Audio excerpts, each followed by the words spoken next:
I'm here at the Ragus factory in Slough, who travel the world to source sustainable sugars and provide a wide range of pure sugar products.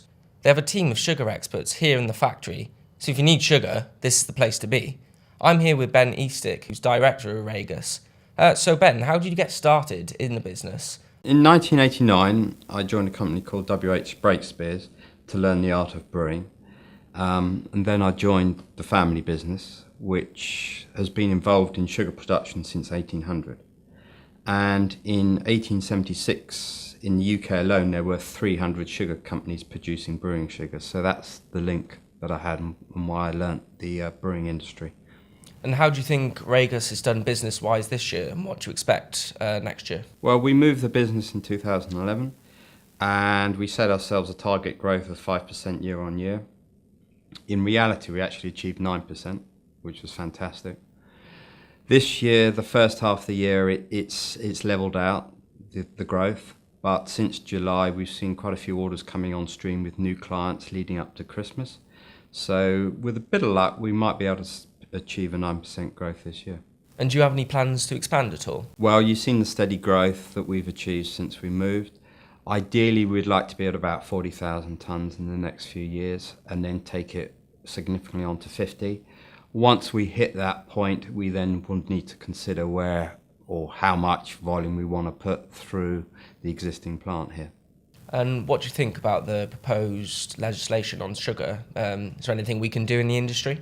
The people that are considering making these legislations need to have a very considered approach to it and ask themselves what's the ramifications for legislation on sugar. So, sugar performs various functions apart from sweetness: colour development, bulking, mouthfeel, shelf life extender. You take that out, what are you going to replace it with?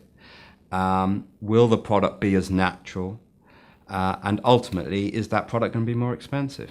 Does your company have any plans to counteract or react to the possible legislation? Well, Ragus makes pure sugars and syrups, and as such, those parts go into premium food and drink products. So, as a whole, the consumers that are deciding to have an indulgent product are not too concerned about what's in those products. And so the legislation is not really going to affect us. The only area that it would potentially affect us, and we're starting to see signs of it, is sugar in cereals. And what are your thoughts on the latest Food and Drink Federation advice to smaller and medium-sized producers on sugar reduction and reformulation?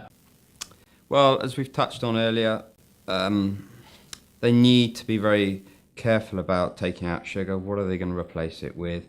What's the effect of that ultimately on the stability of the product and the cost of the product, and is it as natural still?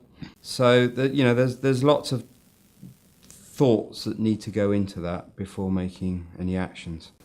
Due to health concerns, is there a growing demand for more sugars and natural products rather than redefined sugars? Absolutely. As you've seen with the growth of our business over the last few years, definitely a demand for pure sugars and syrups. However, the world consumption for sugar, general sugar, continues to grow, mainly because of Asia. But within the European Union, the consumption has remained pretty static at about 16.7 million tonnes.